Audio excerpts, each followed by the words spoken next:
La saison 2022 s'est terminée et nous sommes déjà tournés vers la saison de la nouvelle année. Aujourd'hui, il y a quelques règlements et modifications. Nous allons passer en revue les changements qui seront mis en œuvre cette saison, en particulier pour les véhicules Red Bull.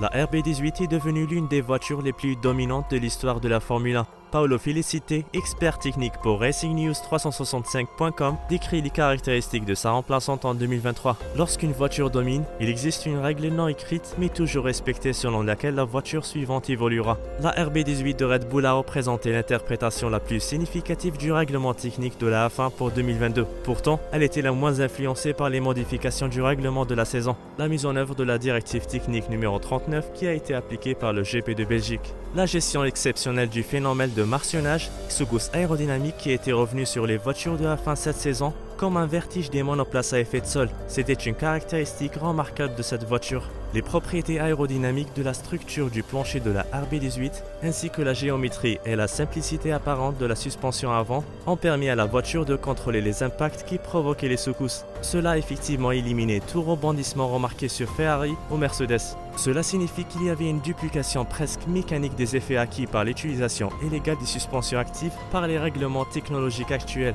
Les performances de la RB18 ainsi que celles du moteur Honda RA622H repose sur un mélange idéal des performances aérodynamiques et de dynamique du véhicule. La perte du poids constant du véhicule, qui dépassait la limite de 798 kg au début de la saison, a démontré un lien clair entre ces deux facteurs. L'équipe de conception dirigée par Pierre Walsh et supervisée directement par Adrian Newey a tout de suite compris que l'un des aspects capables de créer la performance était la gestion contrôlée de la rigidité de la zone centrale du fond. Les parties périphériques latérales ne devaient subir aucune déformation. Cela a empêché le plancher de former un bloc aérodynamique avec les faibles hauteurs de caisse et n'a pas non plus provoqué la rupture de la structure de l'écoulement d'air sous la voiture, ce qui aurait accentué le martionnage. Tout au long de 2022, l'équipe a donné la priorité à la réduction du poids et la rénovation progressive du plancher. Il faut dire que pas moins de 16 variantes de plancher ont été créées, aucune ne se différencie facilement par des caractéristiques visibles. Les informations recueillies au cours de la saison, même dans les cas de réactions positives mineures, les débuts du nouveau plancher présenté à Silverstone ont permis au bureau technique pour poser les bases de la RB19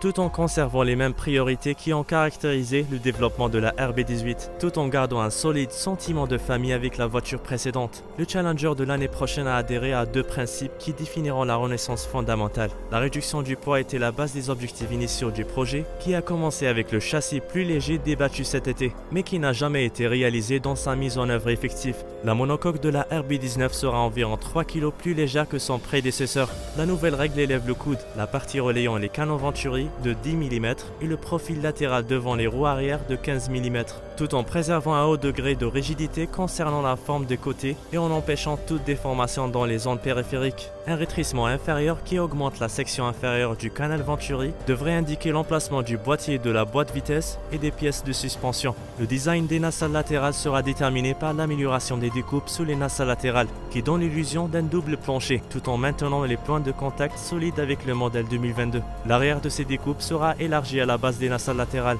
Le design de la RB18 ne devrait pas surprendre, car les solutions de construction et le dynamique du véhicule de la RB18 resteront les mêmes, mais elles subiront des modifications importantes. Merci d'avoir regardé l'épisode aujourd'hui. Si vous avez des questions, laissez-les dans la section des commentaires ci-dessus. N'oubliez pas de vous abonner à notre chaîne F1 Zoom Affaires. À la prochaine!